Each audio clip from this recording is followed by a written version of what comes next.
होते भीनु सरवा हो बाबा हो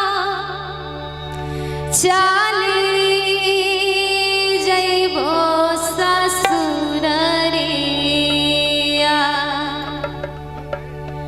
बाबा हो चली जइबो ससुररिया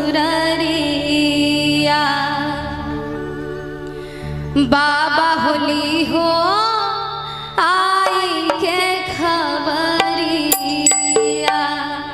जे दिन छे खुशी के दिन भी छे और साथ साथ गम के भी दिन छे। अखन तक खुशी के माहौल छे लेकिन जब कन्यादान हेते बेटी विदा हेते तखन गम के माहौल बन जाय छे। होते भीनु सरवा हो बाबा हो चली जइबो ससुररिया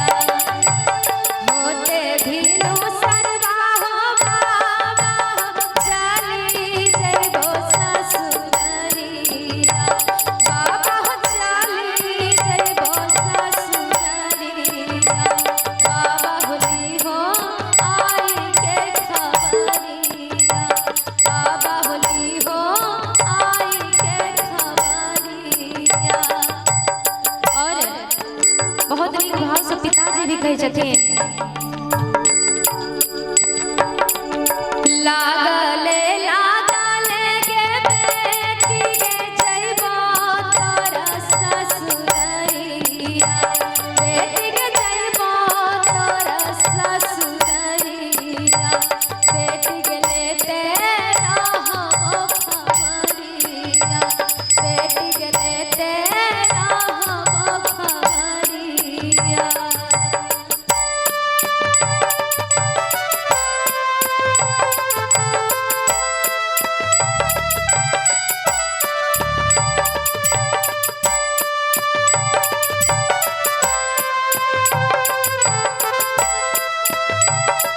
क्या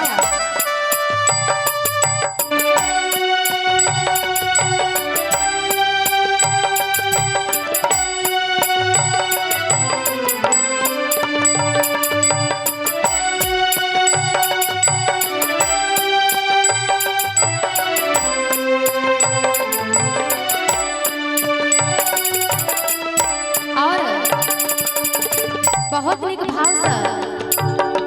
पिताजी सभी कहे छथिन बेटी घर से सुनबे होते भीनु सरवा हो बाबू हो भाई लेबो हो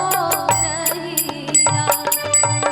होते भीनु सरवा हो बाबू हो भाई लेबो हो रहिया बाबू हो धाई लेबो हो रहिया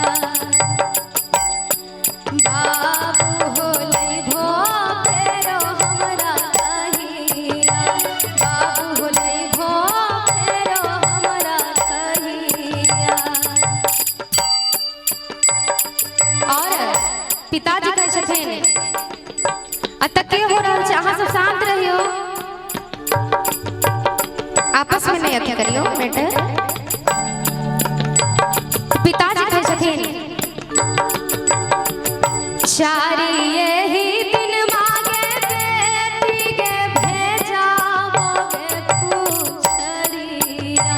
बेटी के भेजाबोगे पूछरिया बेटी के तूहू आँखी के पुतरिया बेटी के तूहू आँखी के पुतरिया।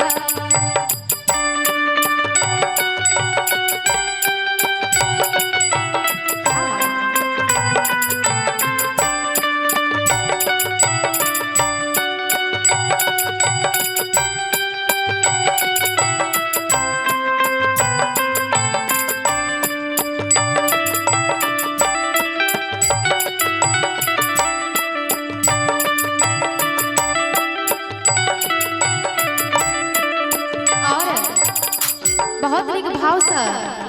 चाचा जी सभी कहे छथिन क्या कि बेटी जब विदागरी हो तो बिल्कुल नया नया नया घर नया परिवार सब चीज नया नया रहे छे। वह अपन चाचा से कहे छथिन के ना हमारा हवई हो चाचा हो पियाज के ना करिया, के ना हमारा हवई हो चाचा हो पियाज के ना करिया, चाचा हो पियाज के ना करिया, चाचा हो रखी हो हमरा पर नजरिया, चाचा हो रखी हो हमरा पर नजरिया। और बहुत नीक जगह चाचा समझावे छथिन कि बेटी ई घर में अहाँ के कनिके दिन रहबाक छल, पिया के नागरिया के बेटी के भेलौ अपन अब घरवा, बेटी के भेलौ अपन गे घरवा, बेटी के छुट्टी गेलौ नहीं घरवा, बेटी के छुट्टी गेलौ नहीं घरवा।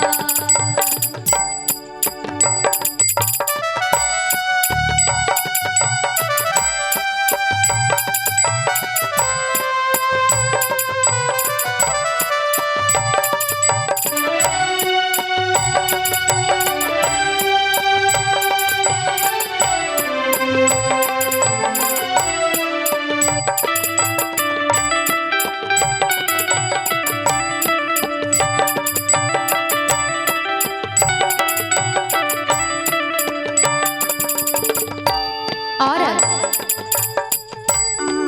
ये बहुत नीक बहिन के भाव से अपन भैया के लेल पोछिला हो पोछी हो भैया हो आँखी के रहो लोरवा, भैया हो आँखी के रहो लोरवा, भैया हो छुट्टी गेले संगतिया, भैया हो बेकरा करहो दुलरवा। और भैया भी बहुत नीक भाव से कहे छथिन डोलिया